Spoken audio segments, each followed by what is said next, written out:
Okay. So Kanak, I hope you are able to see my screen. Yes, if you can make it full screen, it will be better. Yes. Okay. Good morning, everyone. Thank you, Kanak, for giving this opportunity for presenting this book. And as you said, definitely it's a wonderful book. So, yeah. So, friends, this book, Psychology of Money, first of all, I'm part of a book reading club called Pick a Book. I got a chance to present this book in that club also. And the same, I thought I'll present it here also so that it will help all of us also. So, the presentation will have that Pick a Book logos and other things. I just thought maybe people should understand, know about this club also. So, I thought I'll put it up also. And being a financial planner, being into this thing, giving a book like this has definitely helped me a lot in building my credibility in my club. And we had even done a readathon called the entire region. We give a club presentation and all. So that's the little background about it. Now let me get into the book. So this book is written by the author Morgan Housel. And if you see, there are so many books we have related to finance which have been there in this world, which have been very old also. Like I had even presented the book The Richest Man in Babylon, and these kind of books are there related to finance. But this book has become so famous. It has come just in 2020. It's just 2 years, but it has become so famous because the book is something which has a lot of stories first thing, and it is very simple. And I know being financial planners, being into this profession, we know that okay, beyond their returns, beyond this mutual funds or beyond this just an asset class or something, there is a lot of behavioral things which the people need to really control or really need to understand, which will really make them wealthy, isn't it, friends? So the best thing about this book is, in this book, everything they talk about is all about the behavior of the people. There is nothing about particular asset or how it works or how the depth of the subject or nothing like that. It's more about that thing. And the second thing is, for sure, all of us during our sessions or when we talk to customers or when we are addressing any gathering or anything, stories are something which will sell, is what people say. And there are a lot of wonderful stories which are there to explain each and every concept in this particular book, which is what I liked in this book. And even today's presentation also, I'll try to keep it more from that perspective, where I'll try to share all the stories and what has been there in the book in each chapter. Okay, so that is what about this book and the author and this thing. So let us get into the internals of it. So the book has almost 18 to 20 chapters. I'll focus only on 6 particular chapters, and I'll talk about learnings, like in the form of learnings of each of the chapter. Okay, so let me get into the first learning. Learning 1 is this is about a this is about this person called Ronald Reed. Okay, so this is a story where this person Ronald Reed is a person who if you see in this slide, this was the portfolio of what Ronald Reed had when he had died. Okay, so if you go a little deep into this, Ronald Reed is a person who has come into the headlines of when he has died in the year of 2014, and when he died, there were like 2.8 million people died in this year 2014. But Ronald Reed is one of the person who has come into the headlines and in the newspaper in that year. Why is that? He only has come into the news headlines. There are so many people who have died, right? Still, what is it special about this person why he has come into the headlines? The reason is, he is a person who worked in JCPenney as a floor cleaner for almost 17 years, and he has even worked in petrol bunks, and these kind of jobs is what he had done in the entire life. Okay, and being with such kind of this thing, then still, what is it special about him? Special about him is, when he died, he was worth of $8 million, and out of that 8 million also, 6 million is something he has donated for the hospital and library in the locality, in his local area. Okay, that is what is made him to the headlines, and people were surprised to understand, what is how is this guy, he being a floor cleaner and was worked like this, was able to donate 6 billion rupees when he died. So people were wondering, and they were thinking that how did he really do that? Okay, and that there was nothing but he started investing while he was in 20s. He used to consistently invest in stock market, small things what he had, and this is how he used to do. Okay, let us now talk about one more person. Then I'll tell you the summary of the story. This is other guy who is called Richard Fuskin. Okay, Richard is someone who is a very successful guy. He is an MBA graduate from Harvard, and he is so successful that by the time he was 40 itself, he has retired. That is the kind of wealth he was able to create.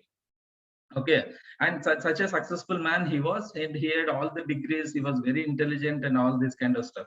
Okay, so after in 2000 is what he retired. After he retired in 2000, this is the house which he has bought almost for some 6 million or 7 million rupees. Okay, and for maintaining this house itself, he used to spend almost $60,000 on a monthly basis, which he used to for maintaining this house and for maintaining his lifestyle and all these things. He was in an idea of even getting into philanthropy, but he was getting into a lot of debts, and he was trying to do larger bets in the market and all this kind of stuff he was doing.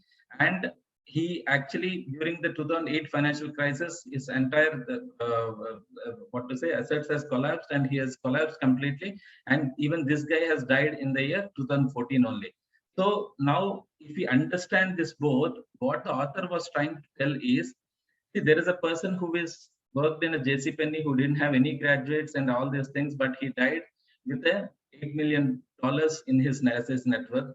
And the other side, there is a person who is with a lot of MBAs and all these things, very well educated, but he died bankruptcy.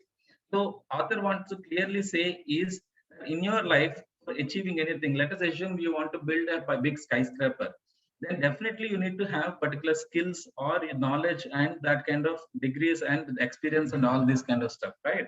Otherwise, we'll not be able to do such kind of things. But building wealth is the only thing which you need not have big degrees or a lot of knowledge or anything. If you consistently invest in the right asset class, and if you understand few certain fundamentals, you will be able to make money. This is the main fundamental which the author was telling in this particular chapter. So, and the second thing is, a person living an average life in his own means and trying to save the rest of the money on a consistent basis, definitely they can make money. And because see, we face a lot of our customers, right, who will be thinking that, okay, when they get a lot of money, then only they'll be able to save and all this kind of stuff.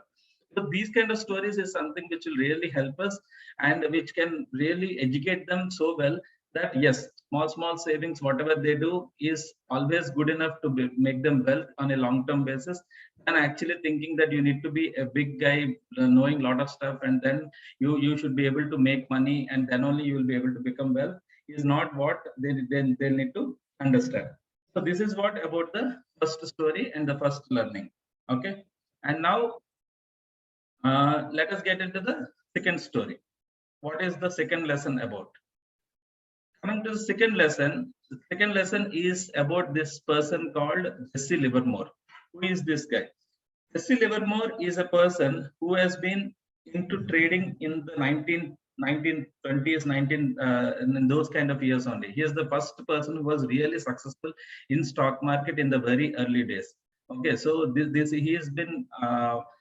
So what has happened is, as everybody knows, in 1929, the first biggest depression in stock market in US has happened. And when this has happened, what happened is Jesse Livermore, his family was thinking, because there were a lot of news which were coming in the TV news and all these things saying that, okay, stock market has badly crashed and everybody is losing a lot of money. And this is what all the newses were coming up. And then his mother, his wife, everyone was very tense, thinking that he was not, nobody was able to reach him and he was not coming to home. Then they were thinking that, okay, today definitely Richard might have, Jesse might have lost a lot of money and something might have happened to you. This is the kind of tension all of these people will be thinking in their house. And suddenly he comes back to home in the night, and for their surprise, he tells them that today is a wonderful day for us. Then they were surprised. Everybody is losing money. How come it is a wonderful day? What has happened? They started asking. Then Jesse starts saying that, no, today actually I had predicted this fall somehow. and I was right on my call, and I had done all the, I had taken all the calls before only, and actually we had made huge money, almost 100 million money in one day, and we are becoming one of the richest people in the world today, is what he tells them. And they were so happy, and they'll feel so good about it. Okay, so this is what happened during that particular crisis time. So now what happened is Jesse will become very confident, and start becoming overconfident. And next, in the next almost 6 to 7 years, he starts taking bigger calls and starts taking bigger bets and all these things, and he starts getting into debts and all, and he will lose all his money. And in the same way, after almost 6 to 7 years, one day Jesse Livermore doesn't turn up back to the home, and again people were searching for him and all these things, and after 2 to 3 days his dead body comes back, and he has actually taken a suicide. Okay, so the lesson what the author says here is, getting rich is one thing and staying rich is one thing. Yes, in this case Jesse was able to get rich, but he was not able to sustain that, and he was not able to stay rich. So author clearly says that, okay, after you uh, do your the ability to stick around for a long time without wiping out of being forced to give up is what makes the biggest difference. It should be the cornerstone of your strategy. So more, so that is what the lesson the author teaches here, about that after you get wealth, you need to be knowing how to stay rich also, and be take the right calls and the right investment decisions, is what the author talks in this particular chapter. Okay, now moving on to the next lesson, lesson 3 is about, yes, luck and risk. What is this luck and risk? So I know all of you can identify that it's Bill Gates. So in this photo here, if you see Bill Gates during his school days, that is what is Bill Gates. So if you see here, what is this luck and risk, what the author talks about?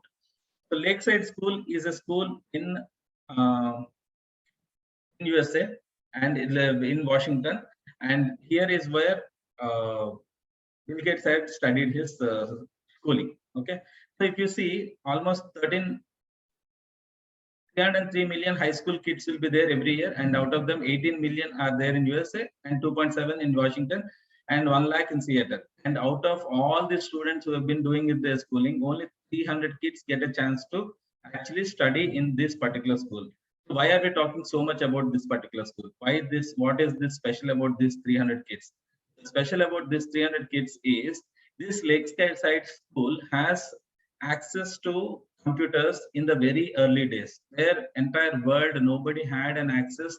So Bill Gates, a lot of times he has mentioned in his interviews also, that one of the biggest reason, one of the main contributors of what he is today, is that he in the early stages only getting access to computers, which are like very high end at that point of time, has given him an opportunity to actually explore himself into the computers, and whatever he has made today, this plays a very vital role, is what always Bill Gates mentions in his interviews also. Okay, so this school is, that is the reason this school is something special for him. So now let us get into the thing. Now if you see here, these are all the three classmates, Bill Gates and his other friend. One friend is already a co-founder of him in Microsoft. The other friend is someone, uh, Kent Evans. Okay, so why are we talking about luck and risk? This Kent Evans, actually Bill Gates has mentioned many times in his interviews that Kent Evans is also very intelligent guy, who was worth enough to become a co-founder of Microsoft. That is the kind. Even he was intelligent than Bill Gates. And but what has happened to Kent Evans is, they had gone for a trekking, and in the trekking, in the mountaineering thing, he actually died. Very few people die. 1 out of 10 lakhs people die, and Kent Evans was one of them.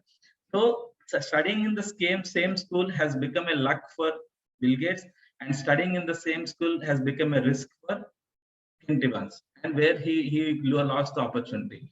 So what the author face is, a lot of times I know that we see a lot of our clients doing this, right? They try to copy someone and try to do their investment. Someone has bought a land, someone has built a shopping complex. That's why let me build it. Let me build it. There is, as you people know, there is a lot of context behind it, and there one thing which someone has followed could be a luck for them. Something else could be a risk for them.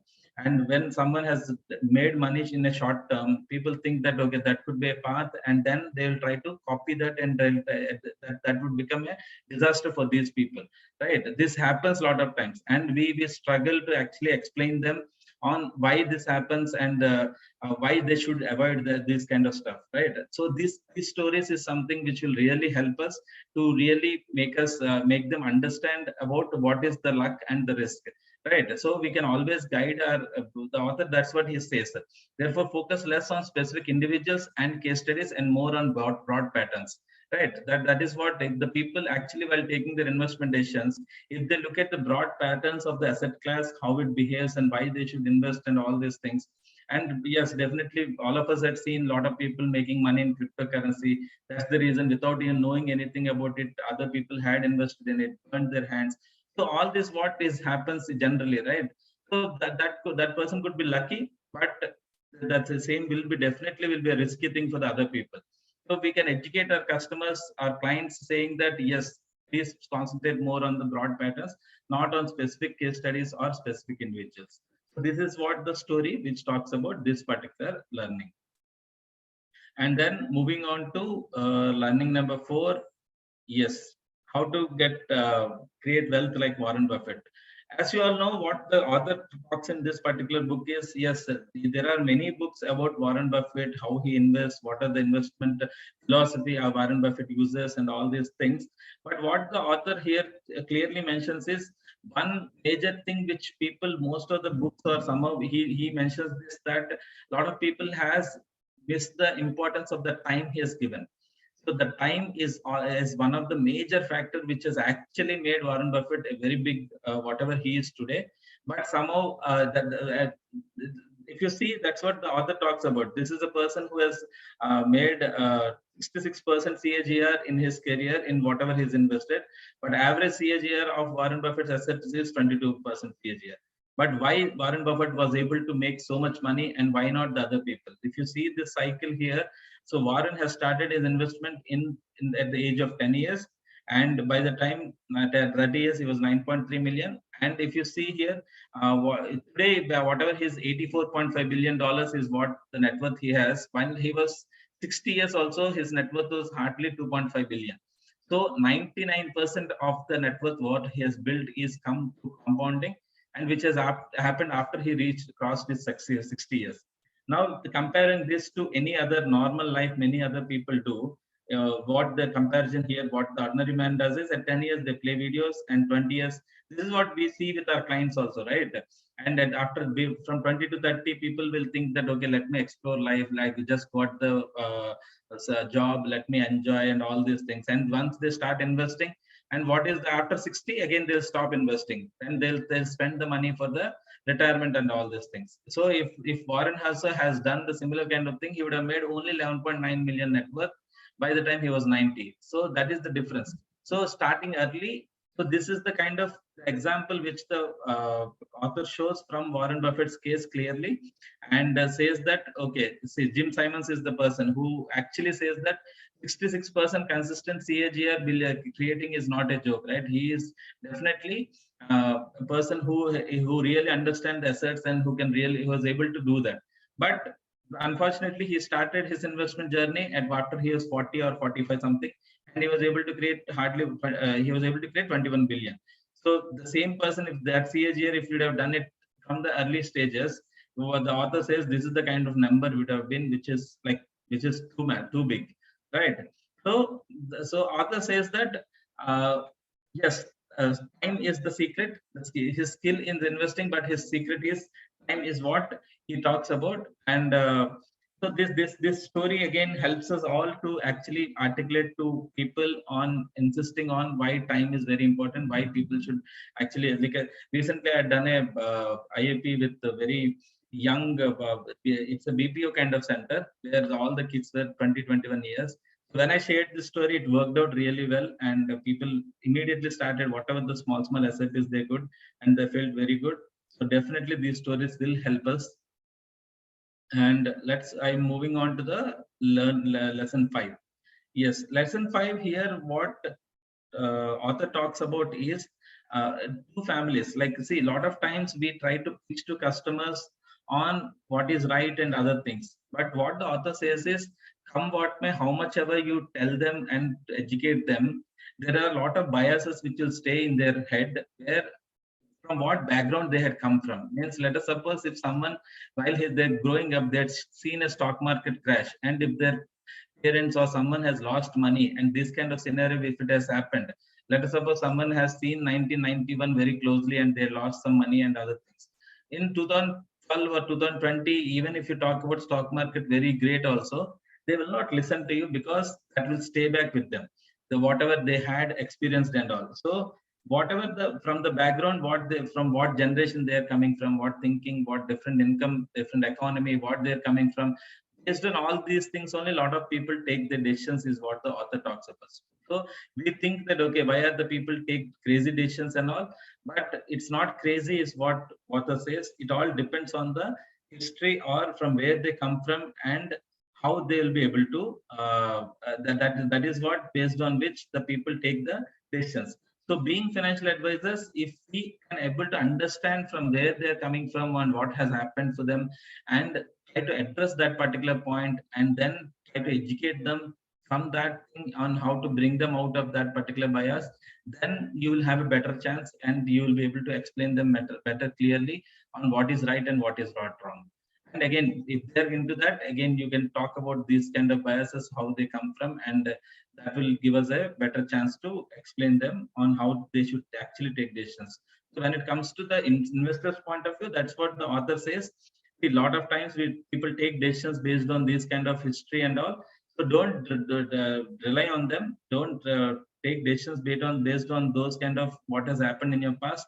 Things will keep changing, and especially we see this with the real estate, right? In the last 30 years, if real estate has given money, a lot of people think that, okay, that will only give money, and keep doing it.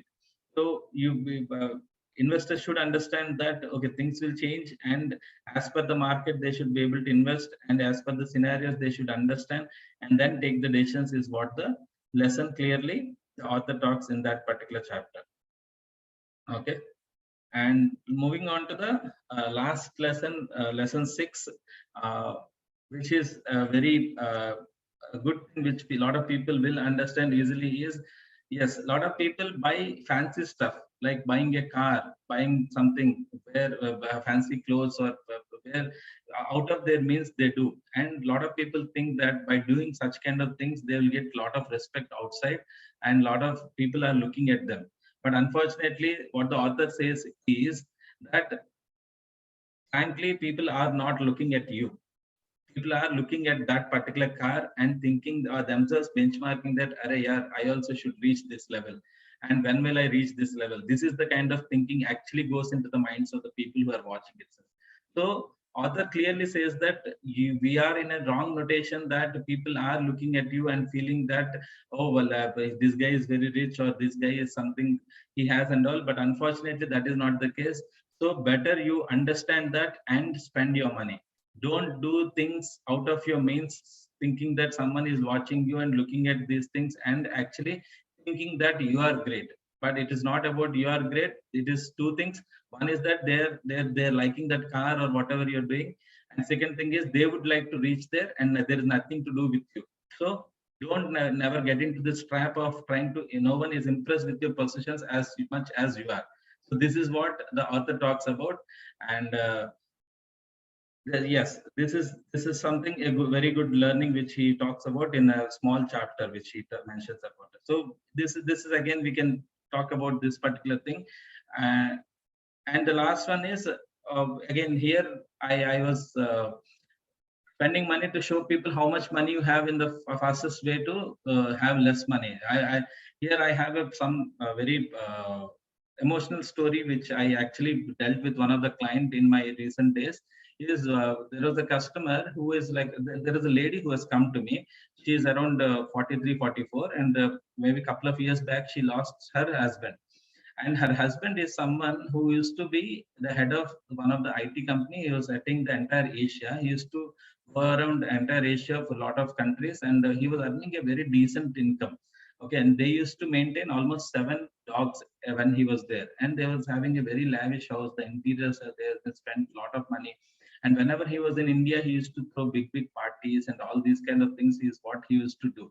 Okay, but unfortunately, he passed away with a heart attack, and he didn't even have a term insurance in place, and he didn't have any kind of savings. He hardly had 80 lakhs or 90 lakhs savings in his account, and this lady has spent almost 50 lakhs out of it in the last 2 years.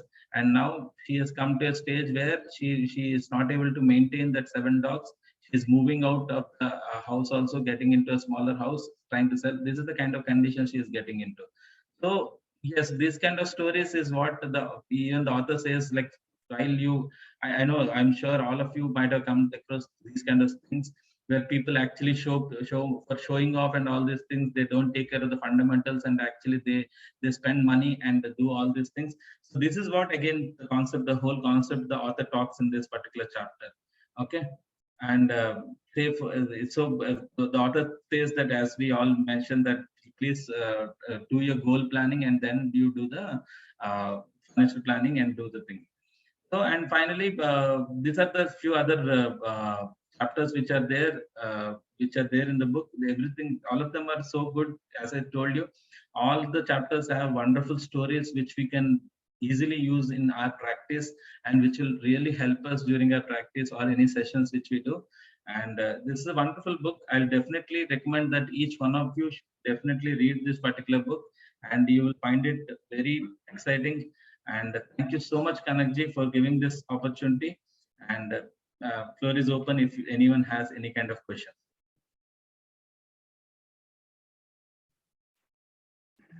Thanks to you, in fact, Suman, for summarizing the whole book in such a beautiful way. That was really awesome. Friends, did we all enjoy? I think such a good book with so many. How many pages is this book having? 400?